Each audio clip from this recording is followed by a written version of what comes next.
Aplikasi teknologi DNA. Selamat menyaksikan.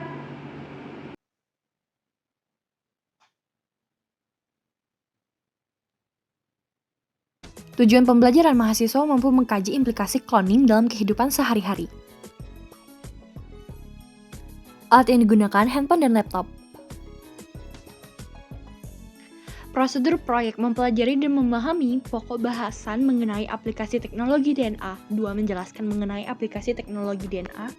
3. Perekaman video dimulai dari pembukaan, penjelasan materi hingga penutup. 4. Pengeditan video hingga selesai. Ringkasan materi.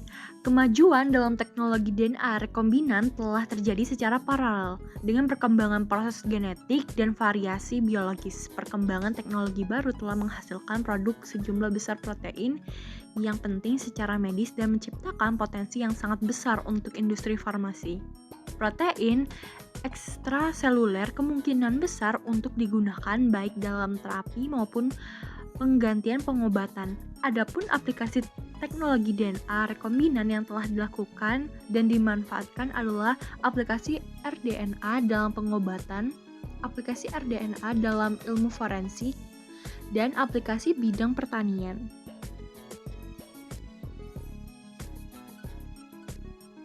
Aplikasi rDNA dalam pengobatan. Beberapa produk DNA rekombinan digunakan dalam terapi manusia dengan menggunakan prosedur seperti banyak gen manusia telah dikloning dalam E. coli atau dalam ragi. Ini kemungkinan untuk pertama kalinya memproduksi protein manusia dalam jumlah tak terbatas secara in vitro. Beberapa produk DNA rekombinan digunakan dalam terapi manusia dengan menggunakan prosedur seperti ini. Banyak gen manusia telah dikloning dalam E. coli atau dalam ragi. Ini kemungkinan pertama kalinya memproduksi protein manusia dalam jumlah tak terbatas secara in vitro.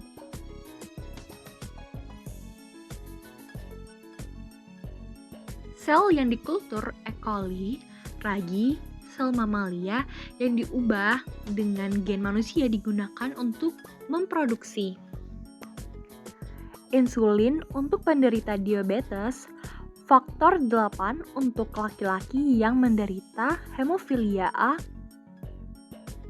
faktor 9 untuk hemofilia B, hormon pertumbuhan manusia atau GH, eritropoietin atau EPO untuk mengobati anemia, jenis interferon. Beberapa interleukin, granuloid, macrophage colony stimulating factor atau GM-CSF untuk merangsang sumsum tulang setelah transplantasi sumsum tulang. Sejak ditemukannya hormon insulin pada tahun 1921, pasien diabetes yang kadar gulanya meningkat disebabkan oleh gangguan produksi insulin telah diobati dengan insulin yang berasal dari kelenjar pankreas hewan potong. Akibatnya, sejumlah sistem kekebalan pasien menghasilkan antibodi terhadapnya, menetralkan tindakannya, dan menghasilkan respon inflamasi di tempat suntikan. Nah, contoh dari sintesis insulin pada manusia itu adalah penerapan dari teknologi DNA rekombinan. Which is abbreviated as IRS. Then, the active IRS induces cascades of cellular responses. Faktor-faktor ini mengarahkan para peneliti untuk mempertimbangkan mensintesis insulin dengan memasukkan gen insulin ke dalam vektor yang sesuai sel bakteri E. coli untuk menghasilkan insulin secara kimiawi identik dengan rekan yang diproduksi secara alami. Ini telah dicapai dengan menggunakan teknologi DNA rekombinan. Aplikasi rDNA dalam ilmu forensik. 1. Analisis DNA dalam identifikasi tersangka kejahatan. Identifikasi ini berdasarkan pada jejak DNA-nya, rambut, bercak darah, dan bahkan sidik jari konvensional mengandung jejak DNA. Cukup untuk dideteksi dengan polymerase chain reaction atau PCR. Dasar dari sidik jari genetik dan profil DNA adalah kembar identik adalah satu-satunya individu yang memiliki salinan identik dari genom manusia. Yang kedua yaitu sidik jari genetik dengan penyelidikan hibridisasi. Teknik ini tidak didasarkan pada salah satu jenis sisi polimorfik, tetapi pada jenis variasi yang berbeda dalam genom manusia yang disebut dengan sequence berulang yang tersebar variabel hiper. Urutan berulang yang terjadi di berbagai tempat atau tersebar dalam genom manusia. Kunci utama dari sequence ini adalah bahwa posisi genomiknya bervariasi. Mereka terletak pada posisi yang berbeda dalam genom orang yang berbeda. Yang ketiga yaitu profil DNA dengan PCR dari pengulangan tandem pendek. Pembuatan profil menggunakan rangkaian polimorfik yang disebut STRS, polymorphic sequence. STR adalah urutan pendek 1 hingga 13 nukleotida panjangnya yang diulang beberapa kali dalam susunan tandem. Yang keempat yaitu mempelajari kekerabatan dengan pembuatan profil DNA. Individu terkait memiliki profil DNA yang mirip. Profil DNA seperti semua aspek lain dari genom diwarisi sebagian dari ibu dan sebagian dari ayah. Oleh karena itu, hubungan dalam sebuah keluarga menjadi jelas ketika alel dari STR tertentu ditandai pada silsilah keluarga. Aplikasi rDNA bidang pertanian. Bioteknologi didefinisikan sebagai seperangkat alat yang menggunakan organisme hidup atau bagian dari organisme untuk membuat atau memodifikasi produk meningkatkan tanaman, pohon, atau hewan, atau mengembangkan mikroorganisme untuk penggunaan tertentu. Bioteknologi yang penting dalam pertanian antara lain pemuliaan tanaman konvensional, kultur jaringan dan mikropropagasi, pemuliaan molekuler atau seleksi dengan bantuan penanda, tanaman rekayasa genetika atau RG, alat diagnostik molekuler. Tanaman rekayasa genetik atau RG.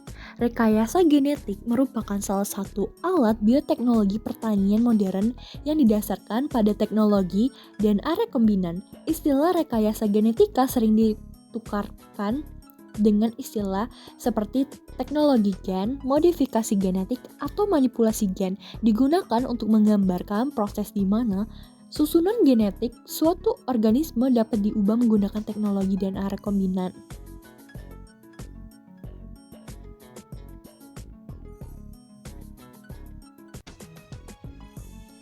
Nah,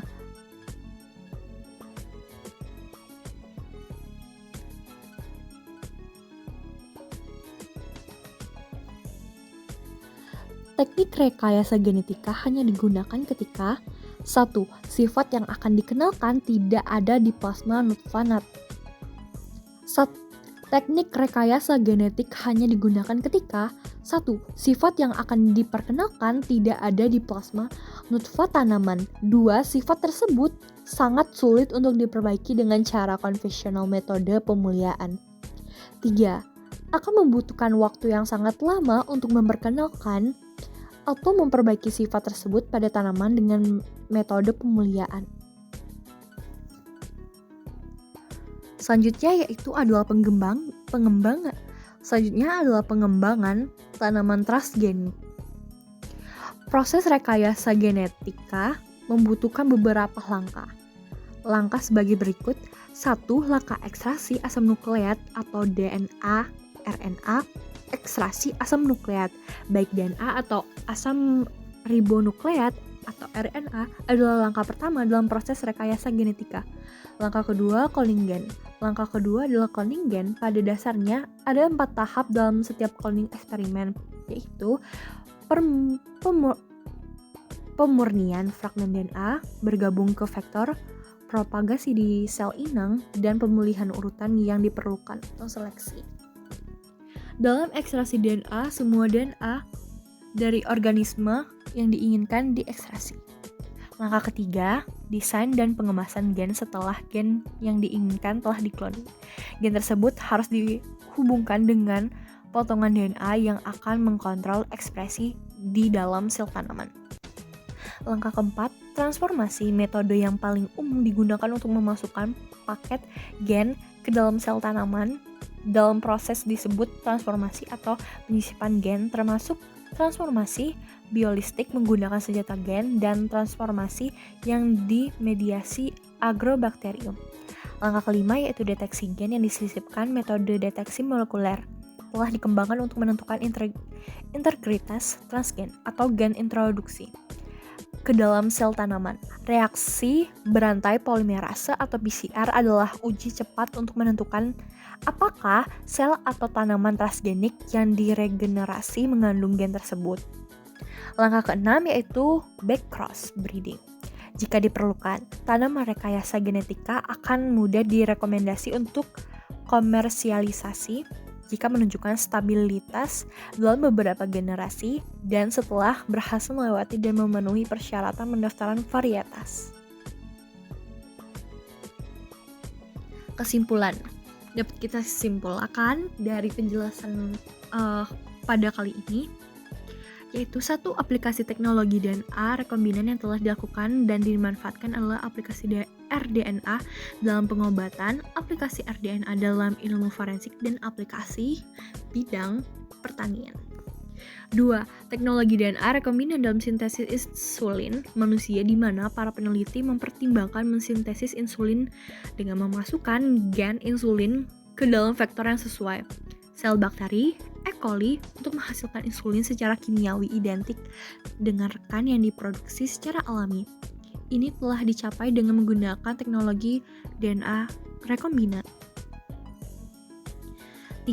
Yaitu aplikasi biokimia di pusat forensik sebagian besar pada kemampuan analisis DNA untuk mengidentifikasi individu dari rambut, jenis darah, dan barang-barang lainnya yang ditemukan di tempat kejadian perkara atau TKP.